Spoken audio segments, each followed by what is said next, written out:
Hello everyone and welcome back to Online J Academy. So in this tutorial, we're going to cover pathophysiology of heart failure.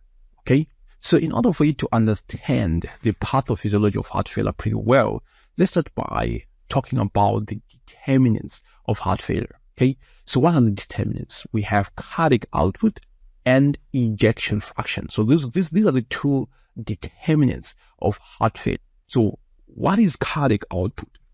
So in order for us to define cardiac output very well, we say we have about three factors, right? Three determining factors of heart failure, right? So what are they?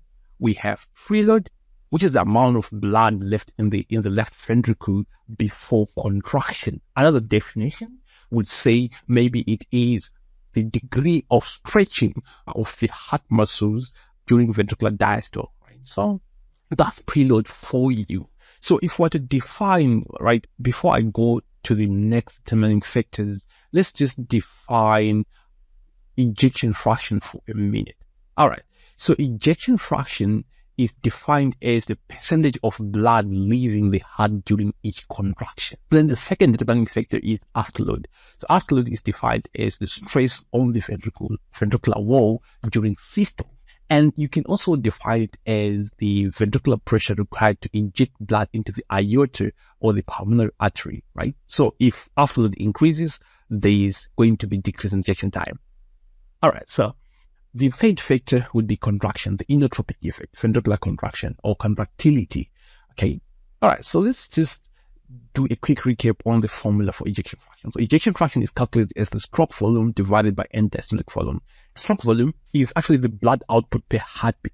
That's stroke volume. So it's calculated as the end diastolic volume and the end systolic volume minus end systolic volume. So we're saying end diastolic volume is the ventricular volume at the end of each diastole minus, which is normally like when the ventricle is full.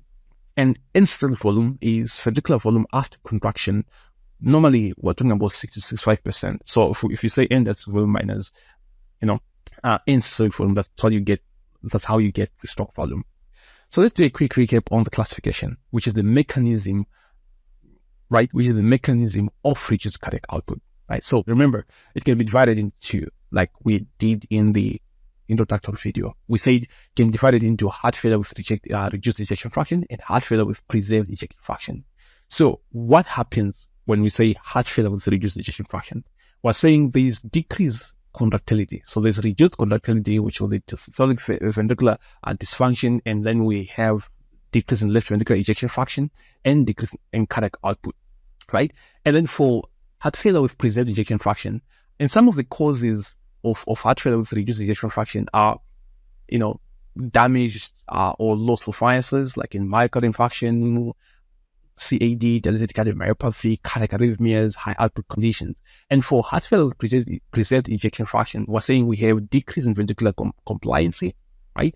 Maybe it's due to stiffness of the ventricle increases, and then we have diastolic ventricular dysfunction, and then we have decrease in ventricular filling and an increase in diastolic pressure, which would decrease the cardiac output. Okay, so this is the mechanism of reduced cardiac output in different types of heart failure, and this classification is based on the fact that there's on injection fraction. Sorry. So some of the causes of heart failure with preserved ejection fraction could be stiffness of the heart. It increases, like in long-standing arterial hypertension, ventricular wall hypertrophy, or restrictive cardiomyopathy. And we can have impaired relaxation of the ventricle, like in constrictive pericarditis and pericardial tenderness. Remember, when it comes to myocardial relaxation, it's an ATP-dependent process, and it is regulated by the uptake of cytoplasmic calcium into the sarcoplasmic reticulum, right, through the Serica 2A. So, and the exclusion of calcium, obviously, by the sarcolemma pumps, right? So, decrease in the concentration of ATP, as occurs, let's say, in ischemia, will result in slowed myocardial relaxation. So, that's the good thing to have. So, here it's actually good for you to appreciate, like, remember, we say you might have cardiac tamponade, right? Pericardial tamponade. It's good to appreciate the back triad, which says we have distended neck veins, hypotension, and muffled heart sounds. That's the back triad. Just put it in mind, because you might be asked about it in the ward. All right. So when you talk about the pathophysiology of heart failure, it all starts with risk factors. right? Let's say for some reason these factors have already occurred, some of which we talked about already. So we have this formula, which is blood pressure is equal to cardiac output multiplied by systemic vascular resistance, right? So if we remove these two guys, I just want you to understand, like when you start talking about, okay, there's going to be increase in systemic vascular resistance, what do we mean? According to this formula, if we have decrease in blood pressure because there's decrease in cardiac output, what do we mean based on this formula? So for some reason, if we have low cardiac output, it will result, remember, blood pressure is directly proportional to the cardiac output according to the formula that I showed you before. So if cardiac output decreases, blood pressure will decrease. So we have baroreceptors in the carotid and iliac sinuses. And what happens is like these baroreceptors will send signal to the medulla, okay? It will send some signals to the medulla, hey, we have low blood pressure here. And when that happens, when you get to the medulla now, right, is about two centers that we can talk about, the cardiac center and the vasomotor center. And when this happens, more signals are sent, and then there's going to be activation of the sympathetic system, which means we're going to have an increase in sympathetic flow, the increase in sympathetic outflow and release of norepinephrine and epinephrine. But the other thing that happens is like this loss of inhibitory parasympathetic tone to the CNS, right? Which means we also have like, remember, now we said we have loss of inhibitory parasympathetic tone to the CNS, right? Which will actually stimulate or increase the effect of the sympathetic tone, plus the release of the AG9 vasopressin, the AVP, right? Which we're going to increase to cause a lot of mechanisms that I'm going to talk about. So remember, we said when there's increase in sympathetic outflow, we're going to have an increase also in the release of norepinephrine and epinephrine. Okay, so when this happens, we have a lot of effects that are going to happen. Let's start with the effects that occur in the heart and in the blood vessels. But let's start with what happens in the heart itself. So when norepinephrine binds to beta-1 receptors in the heart. Remember, we have beta-1 receptors in the heart and beta-2 receptors in the lungs. So when it binds to beta-1 receptors in the heart, we're going to have an increase in heart rate, which will increase blood pressure, and we're going to also have increase in contractility, right? And we're going to have increase in oxygen demand, which is a compensatory mechanism of the cardiac myocyte, right? So there's going to be like increase in oxygen demand, and it's going to be increase in heart rate, which will result in decrease of the heart's time in diastole and decrease in coronary artery perfusion, right? And then after that happens, we have decrease in time in diastole, like I said, like we have increase in heart rate, decrease in heart rate time in diastole, and decrease in coronary artery perfusion, which is not good. And this will further weaken the heart. So in blood vessels, we have vasoconstriction in arteries. And when this vasoconstriction occurs, remember, we have alpha-1 receptors in the arteries. So this norepinephrine will go to these arteries, bind to one alpha receptors, and it's going to increase systemic vascular resistance. And this is like the resistance against which the heart has to pump the blood. So when that increases, it's going to increase afterload. Okay? Remember we defined afterload. We said afterload is the ventricular pressure required to inject blood into the aorta. So imagine if the arteries are constricted and there's going to be increases in systemic vascular resistance. What will happen is we have increase in afterload. And then when this happens, the heart has to work even harder to pump blood into the aorta now, right? And the heart wall thickens, causing left ventricular hypertrophy, right? Of course, there's also the heart undergoes remodeling, but the most important thing that you have to remember is there's going to be ventricular hypertrophy. Then, when you look at the veins, what happens in these veins is it's going to be venoconstriction. So when venoconstriction occurs, what do you think will happen? It's going to increase venous return. And when venous return is increased, we're going to have increase in preload, right? So, right, preload, we say, is the degree of stretching. Okay, so now when preload increases, the heart stretches that much, and the heart is now already weak, right? It isn't pumping as much blood out, so it causes the heart to pull inside, which means there's going to be like a lot of blood in the heart, and the congested heart now is unable to accommodate this extra preload, right? When it's unable to accommodate this extra preload, so the heart has to dilate to make more space for the extra blood. It's how it adapts. All right.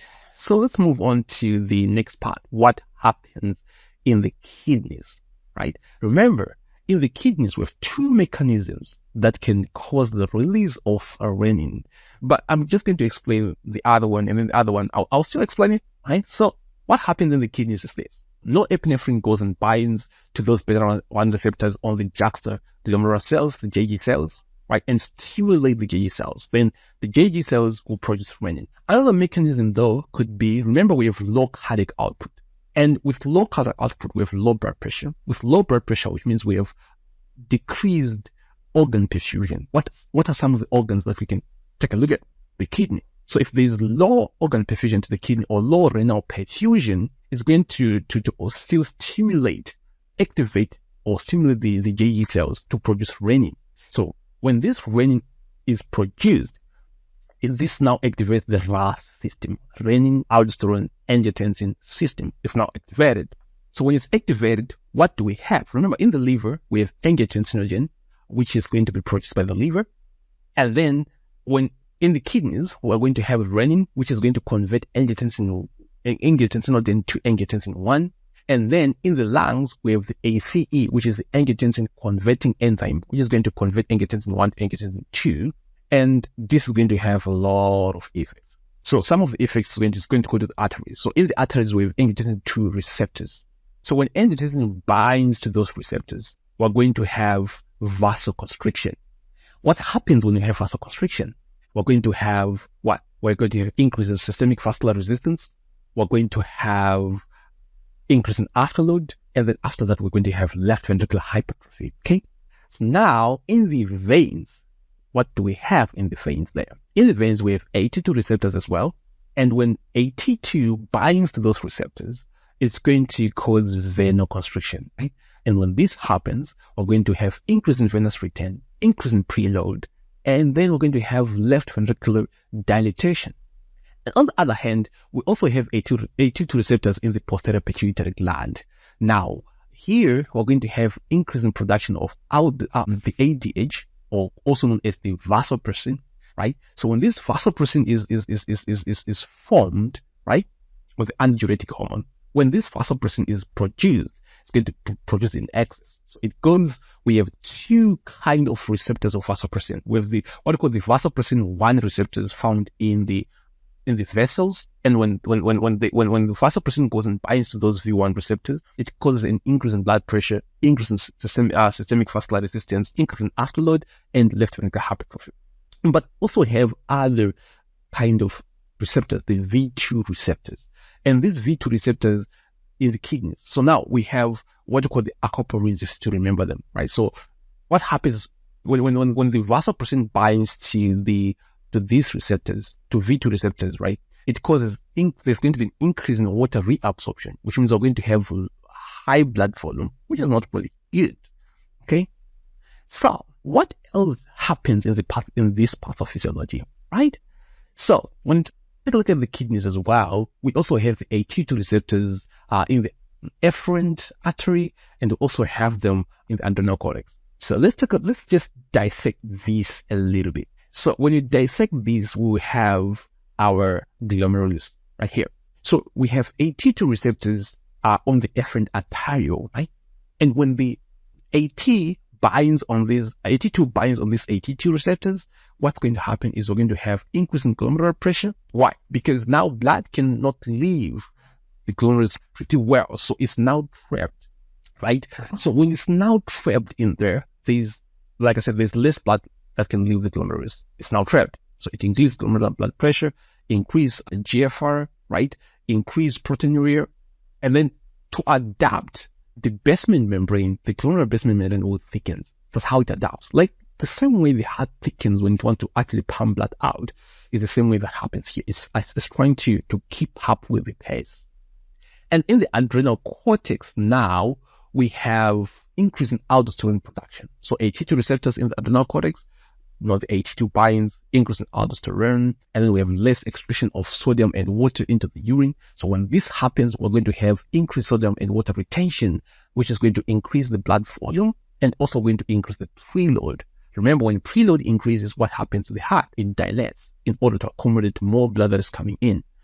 Right? All right, so what else happens with this pathophysiology? It's getting interesting now. Let's talk about the natriuretic peptide system. All right, let's talk about the natriuretic peptide system. Okay, so as for this kind of system now, I'm just going to give you a definition part of it. we're going to discuss a few neurohormones produced by this system and where they are produced, right? And the ones that we are going to focus on. It's going to be pretty interesting. All right, so the natriuretic peptide system is very important because it's going to help you understand about the neprilysin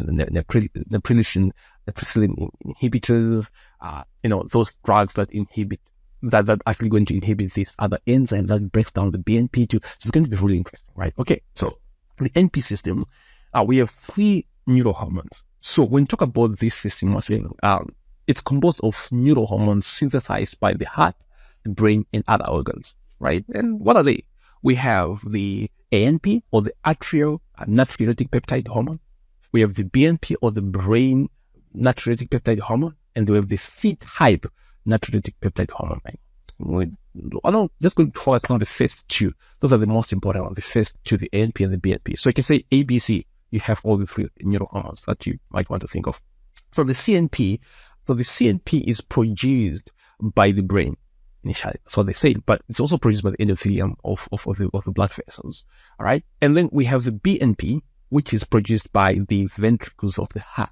And with the ANP, of course, they say BNP is also in the brain. Of course, they talk about the procaine brain, stuff like that, but the highest concentration is in the ventricles, right? And then we have the ANP. So for the ANP, it's, of course, we might have some concentration in the brain, but the most concentration are in the right atrium, or in the atrium. So the BNP is released due to myocyte stretching. So ventricular myocyte hormone, right? That's the BNP is released in response to increased ventricular filling and stretching, right? So there's volume overload, the heart stretches, then it produces BNP. And what does it do? So it goes and inhibits the RAS system. That's what it does. It goes and inhibits the RAS system. So when it inhibits that system, everything that we talked about, the vasoconstriction, the venoconstriction, and all those weird effects, they're going to be inhibited when this happens. So our goal is to make sure that we don't really break down this BNP into an inactive form when it comes to managing heart failure. So in turn, we use some drugs, right, that are going to help make sure we have higher concentrations of BNP in the system. Okay, so let's just do a quick recap. In heart failure, we have volume overload, and when we have volume overload, it's going to stretch the myocyte. When it stretches the myocyte, then we have BNP being produced. We have ANP being produced. Okay. Now, when this happens, we inhibit the RAS system, which means we're going to have vasodilation. We're going to have more sodium being lost in urine. We're going to have decrease in renin, which will result in decrease in AT2, which will result in decrease in aldosterone. So, a quick recap on production of the AT2. So we have angiotensinogen produced, going to be converted into angiotensin 1 by the renin, and then we have the angiotensin 2 being formed after the lungs convert angiotensin 1 to angiotensin 2, and then what do we have? Vasoconstriction. Okay? So vasoconstriction will result in increase in systemic vascular resistance, increase in afterload, and then if we inhibit the RAS system, we're going to have vasodilation, which means we're going to have a decrease in systemic vascular resistance. We're going to have a decrease in afterload, which is good because we're kind of preventing the heart from thickening here.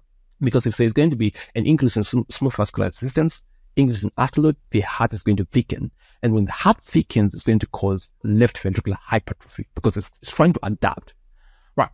In heart failure, when AT2 is produced, it also goes and causes it's supposed to be venoconstriction, right? And then when venoconstriction happens, it's going to increase venous return. It's going to cause an increase in preload. But if we inhibit the RAS system now, what's going to happen is this. We're going to have venodilation.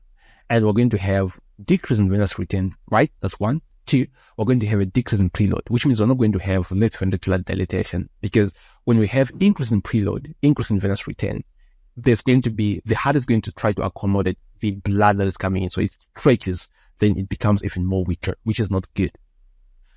So we just talked about this. Other things that we might think of is going to be, if cardiac output decreases, there's going to be decrease in mean arterial pressure.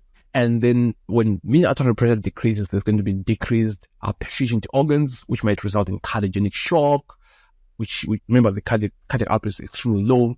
We might on the skin where they have cold, pale, clammy, mottled skin, and on the kidney where we have low urine output, which might result in acute renal failure. We might also have in skeletal muscles, that's where we have fatigue, dyspnea on exertion. And you might want to classify these things into two parts, the left heart failure and the right heart failure. Remember, we already classified these. And when we talk about the left heart failure, we're saying blood is pushed into the left atrium, and then it backs up into the pulmonary venous circulation, causing pulmonary venous system congestion, become congested, and then it causes pulmonary edema, obviously. Then on the right heart failure, we have blood backs up into the jugular vein, causing jugular vein distension, and we have, peripheral edema because it's linked to congestion of blood in the systemic veins, and with bilateral peripheral edema. So this is it for this lesson, guys. So on the next lesson, we're going to focus on management of heart failure. Just like a quick overview on that. So see you on the next lesson. Ciao.